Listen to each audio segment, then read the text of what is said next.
Friends, நம்ம இன்னைக்கு ரொம்ப ஈஸி அண்ட் சிம்பிளான ஒரு கேக் பார்க்க போகிறோம். இதுக்கு நம்மளுக்கு ஆயிலோ பட்டர் எதுவுமே தேவையில்லை. ஆனால் நம்மளோட கேக் வந்து அவ்வளோ ஸ்மூத்தாகவும் சாஃப்டாகவும் இருக்கும், அவ்வளோ ஜூஸியாக இருக்கும். ஏன்னா அது மில்க்லேயே ஊறி இருக்கும், அவ்வளோ எம்மியாக இருக்கும். நீங்கள் இதை வந்து மஸ்ட் ட்ரை. ரொம்ப சிம்பிள் அண்ட் ஈஸியான ரெசிபி தான். அதுக்கு மில்க் ஸ்வீட் லவ்வர்ஸ்க்குலாம் ரொம்ப பிடிக்கும். அப்படியே ரசமல்லாய் அந்த சாப்பிட்ற ஒரு எஃபெக்ட் கிடைக்கும் நம்மளுக்கு. இதை நீங்களும் கண்டிப்பாக உங்கள் வீட்டில் ட்ரை பண்ணி பாருங்கள். Friends, welcome to Sri and mom life. வாங்க நம்ம வீடியோக்குள்ளே போகலாம். 1/2 கப் மைதா எடுத்துக்கிறோம். பிறகு 1 கப் சுகர் எடுத்துக்கிறேன். இது பவுடர் சுகரில் நார்மல் சுகர். பிறகு 2 egg, 1/4 cup milk, condensed milk, vanilla essence, baking powder 1 teaspoon எடுத்துக்கிறோம். விப்பிங் க்ரீமும் தேவை. மெயினாக இந்த கேக் செய்கிறதுக்கு கண்டென்ஸ்டு மில்க்கும் விப்பிங் க்ரீமும் மஸ்ட்டு. அது வந்து நம்மளுக்கு கண்டிப்பாக தேவைப்படும். இது இல்லாமல் யூஸ் பண்ணாமல் நம்ம செஞ்சால் அவ்வளோ பர்ஃபெக்டாக இருக்காது. இப்போ நம்ம ஃபஸ்ட்டு வெனிலா ஸ்பாஞ்ச் கேக் செய்ய போகிறோம். அதுக்கு வந்து 2 எக்கு வேணும்.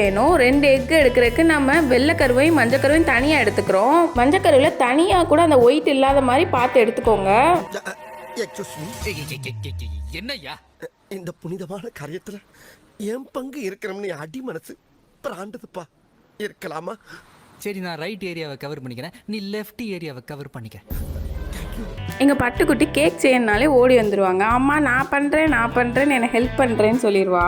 மஞ்சக்கருவில் 1/4 கப் சுகர் மட்டும் ஆட் பண்ணிக்கிறோம். இது பவுடர் பண்ண சுகரில் நார்மலான சுகர் தான் ஆட் பண்ணுறேன். இதை நம்ம பீட்டர் வச்சு தான் பீட் பண்ணுறோம். ஆனால் எல்லோவாக இருக்கிறது வந்து அப்படியே ஒரு லைட் எல்லோவாக ஆகணும். நம்ம சுகரும் நல்லா அதில் வந்து கரையணும். பீட்டரை ஸ்லோலேருந்து ஃபாஸ்ட்டாக அப்படியே கொஞ்சம் கொஞ்சமாக மூவ் பண்ணியே இது பண்ணுங்க. செமையாக பீட் பண்ணி ரெடி பண்ணிக்கோங்க. நம்ம மஞ்சக்கருவை மட்டும்தான் இதில் பீட் பண்ணிகிட்டு இருக்கோம். நல்லா பீட் பண்ணி ரெடி ஆகணும். இதுக்காக அது வந்து ஃப்ளஃபியாலாம் ஆக தேவையில்ல. வெனிலா ஸ்பாஞ்ச் கேக்கு நம்ம எக்கு யூஸ் பண்ணாமையும் செய்யலாம், தயிர் யூஸ் பண்ணி கூட செய்யலாம். நீங்கள் செய்யணுன்னா கூட எக்கில் யூஸ் பண்ண மஞ்சக்கரு வந்து சூப்பராக எல்லோ, டார்க் எல்லோலேருந்து லைட் எல்லோவுக்கு நான் சூப்பராக கன்வெர்ட் ஆயிடுச்சு. லைட் எல்லோ கலர் தான் பர்ஃபெக்டான கன்சிஸ்டன்சி. இந்த கன்சிஸ்டன்சியில் இருக்கும்போது தான் நெக்ஸ்ட்டு நம்ம மைதா எல்லாமே ஆட் பண்ணணும். இப்போ நம்ம வந்து நெக்ஸ்ட்டு இதில் வந்து மில்க் ஆட் பண்ண போகிறோம். நல்லா கொதிக்க வச்சு ஆற வச்ச பால் தான். 3 டேபிள் ஸ்பூன் வந்து நம்ம இதில் மில்க் ஆட் பண்ணிக்கிறோம். கேக் செய்யும் போது கேக் பர்ஃபெக்டாக வரணும்னா நம்ம சேர்க்குற எல்லா இன்க்ரீடியன்ஸுமே நம்ம ரூம் டெம்பரேச்சரில் இருக்கணும். Next 1 teaspoon vanilla extract add பண்ணிக்கிறோம். நம்ம வெனிலா கேக் செய்கிறனால இந்த ஃப்ளேவர் ஆட் பண்ணிக்கிறோம். இதே நீங்கள் ரோஸ் மில்க் எதாவது ட்ரை பண்ணுறீங்கன்னா அந்த ரோஸ் மில்க் எசன்ஸ் கூட நீங்கள் இதில் ஆட் பண்ணிக்கலாம். 1/2 கப் மைதா மாவு, இதை நான் வந்து ஆல்ரெடி சலிச்சு ரெடி பண்ணி வச்சுருக்கேன். அதனால இப்போ ரெடிமேடாக ஆட் பண்ணிக்கிறேன். நீங்கள் வந்து சலிச்சு ஆட் பண்ணிக்கோங்க. Next 1 teaspoon baking powder add பண்ணிக்கிறோம். இதில் வந்து பேக்கிங் சோடா அது மாதிரி எதுவுமே தேவையில்லை. ஜஸ்ட் பேக்கிங் பவுடர் மட்டும் ஆட் பண்ணாலே நம்மளுக்கு போதும். நெக்ஸ்ட்டு சால்ட் மட்டும் 1 பிஞ்ச் ஆட் பண்ணிக்கிறோம். நம்ம லைட்டாக மட்டும் சால்ட் ஆட் பண்ணிக்கோங்க. நம்ம பேட்டரை மிக்ஸ் பண்ண போகிறோம். இதுக்கு கட் அண்ட் ஃபோல்ட் மெத்தட் மட்டும்தான் யூஸ் பண்ணணும். வேறு எப்படியாவது மிக்ஸ் பண்ணோம்னா இதில் க்ளூட்டன் ஃபார்ம் ஆயிரும். ரொம்ப நேரமும் மிக்ஸ் பண்ணிக்கிட்டே இருக்கக்கூடாது. ஃபுல்லாக கட் அண்ட் ஃபோல்ட் மெத்தடாக யூஸ் பண்ணோம்னா கை எடுக்காமல் நல்லா மிக்ஸ் பண்ணுங்கள். கேக் வந்து செம சாஃப்டாக வரும். இல்லைன்னா ரொம்ப டென்ஸ்டாக நல்லா ஹார்ட் ஆயிரும். கேக்கு ஸ்மூத்தாகவே இருக்காது. கேக் பேட்டர் லிக்யூட் கன்சிஸ்டன்சி இல்லை, ரொம்ப திக்கான கன்சிஸ்டன்சியாக இருக்குன்னு நினைக்காதீங்க. இன்னும் நம்ம எக்கோட ஒயிட்டை பீட் பண்ணி அடிக்கணும். அதை வந்து நல்லா ஃப்ளஃபியாக ரெடி பண்ணிவிட்டு இதில் ஆட் பண்ணணும். இப்போது நம்ம ஆல்ரெடி எடுத்து வச்சுருந்த எக் ஒயிட்டில் வந்து நம்ம சுகர் ஆட் பண்ணிக்கிறோம். இதுவும் பவுடர் சுகர் இல்லை, நார்மல் சுகர் 3 டீஸ்பூன் ஆட் பண்ணிக்கிறேன். இப்போது இந்த ஒயிட் எக்கையும் நம்ம வந்து நல்லா பீட் பண்ண போகிறோம். என்னோட பீட்டரில் ஒரே ஒரு இது மட்டும்தான் இருக்குது, ரொட்டேட் ஆகிறது. பட்டுக்குட்டி இன்னும் இதை வச்சு விளையாண்டுட்டு இருக்கா. ரொம்ப ரெக்வஸ்ட் பண்ணி கேட்டாலும் தரமாட்டேன்ட்டா. சரின்ட்டு விட்டாச்சு. அவள் தனியாக கேக் செஞ்சிட்ருக்காளாம். இது வந்து நல்லா ஃப்ளஃபி ஆகணும். சுகரும் அந்த ஒயிட் இதுவும் சேர்ந்து செம்மையாக ஃப்ளஃபி ஆகணும். இந்த மாதிரி நுரையாக நம்மளுக்கு கன்வெர்ட் ஆகிட்டே இருக்கும். ரெடியாகவே நம்மளுக்கு ஒரு 10 மினிட்ஸ் கிட்ட ஆகும். நல்ல டிஃப்ரென்ஸ் தெரியும். இதில் வந்து நம்ம ஒயிட் வந்து எவ்வளோ லிக்யூடாக இருந்துச்சு, இப்போ நம்மளுக்கு திக்கான கன்சிஸ்டன்சியாக மாறும்போது பீட்டரை ஃபஸ்ட்டு ஸ்லோலேருந்து ஃபாஸ்ட்டாக கொஞ்சம் கொஞ்சமாக தான் கூட்டிகிட்டே போகணும். பட்டுக்குட்டிகிட்டையும் ரெக்வஸ்ட் பண்ணி எப்படியோ வாங்கியாச்சு 2 பீட்டரை.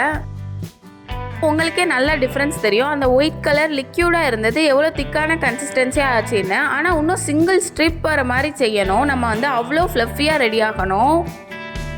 இப்போது நம்மளோட ஒயிட் எதுவும் சூப்பராக ஃப்ளஃபியாக செம்மையாக ரெடி ஆகிடுச்சு நம்மளுக்கு. இதை வந்து பாதியாக கொஞ்சம் கொஞ்சமாக நம்ம ஆட் பண்ணி நம்ம பேட்டரை ரெடி பண்ணணும். இதை வந்து நம்ம 2 பார்ட்டாக பிரித்து ஆட் பண்ணாலே சூப்பராக ரெடி ஆயிரும். அவ்வளோ சூப்பராக நம்மளுக்கு ஃப்ளஃபியாகவும் இருக்கும் இது வந்து. இப்போது நம்ம பேட்டரே நல்லா செம்மையாக டிஃப்ரென்ஸ் தெரியும் இதை ஆட் பண்ண பிறகு. ஏன்னா அவ்வளோ திக்கான கன்சிஸ்டன்சியில் இருந்தது, இப்போ லிக்யூடாக பர்ஃபெக்டாக ரெடி ஆயிடுச்சு. நான் ஆல்ரெடி என்னோடய அவனை ப்ரீ ஹீட் பண்ணி ரெடி பண்ணி வச்சுருக்கேன். 10 மினிட்ஸ் ப்ரீ ஹீட் பண்ணி வச்சுருக்கேன். நம்ம கேக் மோல்ட்லேயும் நல்லா ஆயில் அப்ளை பண்ணியாச்சு. இதில் ஆயில் அப்ளை பண்ணலாம், இல்லை பட்டர் கூட நீங்கள் ஆட் பண்ணிக்கலாம். வந்து என்னோடய மோல்டில் பாதி தான் ஆட் பண்ணியிருக்கேன் பேட்டரை. இதுதான் என்னோடய ஃபுல் பேட்டர் வந்துச்சு.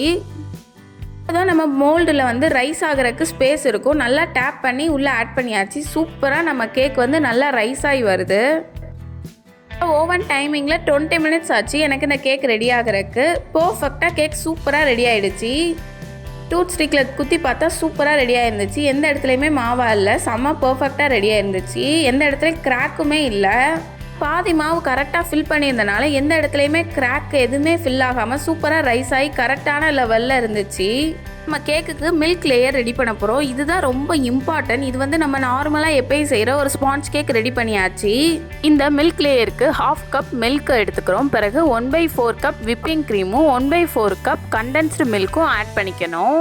விப்பிங் க்ரீம் வந்து நார்மலாகவே ஆட் பண்ணிக்கலாம். பீட் பண்ணியெல்லாம் ஆட் பண்ணணும், அந்த சிங்கிள் ஸ்ட்ரிப் மாதிரி வரணும், அந்த மாதிரி எதுவுமே தேவையில்லை. நார்மலான விப்பிங் க்ரீமை அப்படியே ஆட் பண்ணிக்கணும். இதை நல்லா மிக்ஸ் பண்ணி எடுத்து வச்சுக்கிறோம். ரெடி பண்ணி வச்சாதான் அதை வந்து நம்ம கலந்த பிறகு நம்ம கேக்கில் ஆட் பண்ணிக்க முடியும். நம்ம வெனிலா ஸ்பாஞ்ச் கேக்கும் நல்லா கூல் டவுன் ஆயிடுச்சு. நல்லா கூலான பிறகு இதை நல்லா ஃபோக்கால் குத்தி ரெடி பண்ண போகிறோம். அப்போ தான் இந்த எசன்ஸ் எல்லாம் உள்ள கடைசி வரை கீழே வரை இறங்கும். ஃபோர்க் வச்சு யூஸ் பண்ணும்போது நல்ல பெரிய ஃபோர்க்கு, அந்த 4 பின் இருக்கும்ல, அதை வச்சு யூஸ் பண்ணுங்கள். நான் ஒரு சின்ன ஃபோர்க் வச்சு யூஸ் பண்ணனால கடைசி வரை பேஸில் ரொம்ப இறங்கவே இல்லை. ஃபஸ்ட்டு இந்த கேக்குக்கு நம்ம எவ்வளோ மில்க் லேயர் ஆட் பண்ணாலும் அவ்வளோ அப்சர்வ் பண்ணிக்கிறோம். அவ்வளோ ஸ்பான்ச்சாக தான் இருக்கும், ஆனால் அவ்வளோ அப்சர்வ் பண்ணி அவ்வளோ ஜூஸியாக ரெடி ஆயிரும் நம்ம கேக்கே வந்து. நீங்களும் இந்த பர்ஃபெக்டாக அந்த மில்க் லேயர் மிக்ஸ் பண்ணோடனே அந்த colour condensed milk whipping cream எல்லாமே மிக்ஸ் ஆன பிறகு சூப்பராக ரெடி ஆயிரும். உங்களுக்கு கலர் சேஞ்ச் ஆனதே பர்ஃபெக்டாக தெரியும். எனக்கு பட்டுக்குட்டி ஃபோக்கில் குத்துறனால அவ்வளோ பர்ஃபெக்டாக ஃபோக்கில் குத்தவும் இல்லை. எனக்கு ஃபஸ்ட்டு நாங்கள் செய்கிறது பர்ஃபெக்டாக இல்லை, பிறகு நான் செஞ்ச பிறகு நல்லா பர்ஃபெக்டாக இருந்துச்சு. அது குட்டி பேபிஸ் அவங்க ஆசைக்கு செய்கிறாங்கன்னு சொல்லிட்டு நானும் அவளை என்கரேஜ் பண்ணி, ஓகே நீ அம்மாக்காக ஹெல்ப் பண்ணுறியா, தேங்க்யூ பாப்பா அப்படின்னு சொன்னோன்னே அவளும் இவ்வளோ ஹெல்ப் பண்ணிகிட்டு இருந்தா. ஓகேன்னு அவளே ஹேண்டில் பண்ண விட்டாச்சு. இப்போது நம்ம இந்த மோல்டுலேயே நல்லா ஃபோர்க் வச்சு குத்தி நல்லா ரெடி பண்ண பிறகு இந்த மில்க் லேயரை ஆட் பண்ணி நல்லா அப்சர்வ் பண்ணட்டும் கேக்கு அப்படின்னு சொல்லி அப்படியே கொஞ்சம் நேரம் ரெஸ்ட் எடுக்க விடுவோம். அப்போ தான் நம்ம கேக் வந்து நல்லா சூப்பராக ஜூஸியாக ரெடி ஆகுது. அவ்வளோ செம்மையாக இருக்குது. நம்ம கேக்லேயே அவ்வளோ ஜூஸியான கன்சிஸ்டன்சி ஆகிடுது. நீ ஃபாஸ்ட்டாக இன்னும் நல்லா உள்ளே வரை இறக்கவே இல்லை, பட்டு ஷார்ப்பனாக செய்யலைன்னு சொன்னோடனே உணர்க்கு அவள் வந்து ஃபோர்ஸாக செய்கிறேன்னு சொல்லி மேலே மட்டும் குத்தி குத்தி விளையாண்டுட்டு இருந்தா. மில்க் சிரப்பே வந்து நல்லா திக்கான இருக்கும், டென்சிட்டி கூட இருக்கும். ஏன்னா மில்கில் நம்ம தண்ணியை ஆட் பண்ணாமல் வச்சுருக்கோம். கண்டென்ஸ்டு மில்க்கு பிறகு விப்பிங் க்ரீம் எல்லாம் இருக்கனால நல்லா திக்காக இருக்கும். நல்லா அப்சர்வ் பண்ணுறக்கே சூப்பராக இருக்கும். நீங்கள் இது வந்து நல்லா லிக்யூடான கன்சிஸ்டன்சியாக இல்லாமல் பார்த்துக்கோங்க. ஏன்னா பாலில் வந்து தண்ணி ஆட் பண்ணாத பால் ஆட் பண்ணி இதில் ரெடி பண்ணுங்கள். ஆஃப்டர் 10 மினிட்ஸ் இதை வந்து பார்க்கும் போதே சூப்பராக சோக்காய் செம்மையாக ரெடி ஆகிடுச்சு. எல்லா பாலுமே நல்லா அடியில் வரை அப்சர்வ் பண்ணிடுச்சு நம்ம கேக்கு. இது வந்து நல்லா ஸ்பான்ச்சாக இருந்தால் தான் நம்மளுக்கு இவ்வளோ சூப்பராக ரெடி ஆகும். நம்ம எப்போயும் ரெடி பண்ணுற மாதிரியே விப்பிங் க்ரீம் ரெடி பண்ண போகிறோம். விப்பிங் க்ரீமும் இதுக்கு தேவையான அளவு சுகர் ஆட் பண்ணிக்கணும். என்னோடய விப்பிங் க்ரீமில் வந்து நார்மலாகவே நல்லா டேஸ்ட் இருக்கும். இதில் உங்களுக்கு வேணும்னா தான் வெண்ணிலா எசன்ஸ் ஆட் பண்ணிக்கணும். எனக்கு வெண்ணிலா எசன்ஸ் தேவைப்படலை, நான் அதனால் இதில் ஆட் பண்ணல. விப்பிங் க்ரீமை நல்லா பார்ஷியலாக ரெடி பண்ணி ஃபுல்லாக ஆட் பண்ணி வச்சாச்சு. இதில் லைட்டாக ஃப்ரிட்ஜில் வச்சுட்டு எடுத்தாலே பர்ஃபெக்டான ஷேப் ரெடி ஆயிடும். எனக்கு வந்து குட்டி குட்டியாக கை வருது எங்கள் பட்டுக்குட்டி தான். அம்மா நான் டேஸ்ட்டு பார்க்குறேம்மா, நல்லா இருக்குமா, டேஸ்ட்டு பார்க்குறேன்னு சொல்லி டேஸ்ட் பண்ணிகிட்டு இருக்காங்க. என்னோடய விப்பிங் க்ரீமும் சூப்பராக பர்ஃபெக்டாக ரெடி ஆயிடுச்சு. நம்ம ஃப்ரிட்ஜில் வச்சுட்டு இப்போது அதில் வந்து நம்ம ஃப்ரூட்ஸ் வச்சு எதனாலும் டெக்கரேட் பண்ணலாம். நம்ம கிட்ட ஸ்ட்ராபெரி அந்த மாதிரி எந்த இதுவுமே இல்லை, அதனால் நான் வந்து நார்மலாக பொமக்ரனேட் ஆட் பண்ணியிருக்கேன். இதில் முந்திரி பருப்பு, பாதாம், பிஸ்தா எல்லாத்தையுமே குட்டி குட்டியாக பொடி பொடியாக இது பண்ணி கட் பண்ணிவிட்டு இதில் வந்து ஸ்லைஸ் பண்ணி ஆட் பண்ணியிருக்கேன். இப்போது இதை ஆப்பிளையும் நான் ஒரு சின்ன சின்ன பீசஸாக நறுக்கி அதில் ஆட் பண்ணியிருக்கேன். நெக்ஸ்ட்டு ஆரஞ்சஸையும் ஆட் பண்ணோன்னே கொஞ்சம் டெக்கரேட்டிவாக கலர்ஃபுல்லாக இருந்துச்சு என்னோடய கேக் வந்து. கேக்கை வந்து கட் பண்ணும்போதே உங்களுக்கே தெரியும் அடியில் வரை அவ்வளோ ஜூஸியாக இருக்கும். ஈஸியாக நம்மளுக்கு கட் பண்ணவே வரும். வந்து சூப்பராக பர்ஃபெக்டாக ரெடி ஆகிடுச்சு. இன்க்ரீடியன்ட்ஸ் டீட்டெயில்ஸ் எல்லாம் நான் வந்து டீட்டெயிலாக கொடுத்துருக்கேன். ஒவ்வொரு இதுக்கும் எவ்வளோ யூஸ் பண்ணோம், இந்த மில்க் லேயர் செய்கிறதுக்கு, க்ரீம் லேயர் செய்கிறதுக்கு எந்தெந்த இதுக்குன்னு டீட்டெயிலாக கொடுத்துருக்கேன். இந்த கேக் வந்து நானும் இப்போ தான் ஃபஸ்ட் டைம் ட்ரை பண்ணுறேன். நான் எந்த பேக்கிங் கிளாஸும் போகலை, எங்கேயுமே போகாமல் ஜஸ்ட் யூடியூப் பார்த்து தான் நானும் கற்றுக்கிட்டேன். அவ்வளோ ஜூஸியாக சூப்பராக பர்ஃபெக்டாக ரெடி ஆகிடுச்சு. கேக்கை அப்படியே ஸ்லைஸ் பண்ணும்போதே தெரியுது கேக்குள்ளே எவ்வளோ மில்க் வந்து அப்சர்வ் பண்ணி வச்சுருக்குன்னு. அவ்வளோ ஜூஸியாக செம்ம ஃப்ளேவரு. நீங்களும் இதை வந்து கண்டிப்பாக ட்ரை பண்ணலாம். மில்க் லவ்வர்ஸ்க்கெலாம் செம்மையாக பிடிக்கும், மில்க் ஸ்வீட் லவ்வர்ஸ்க்கெல்லாம்.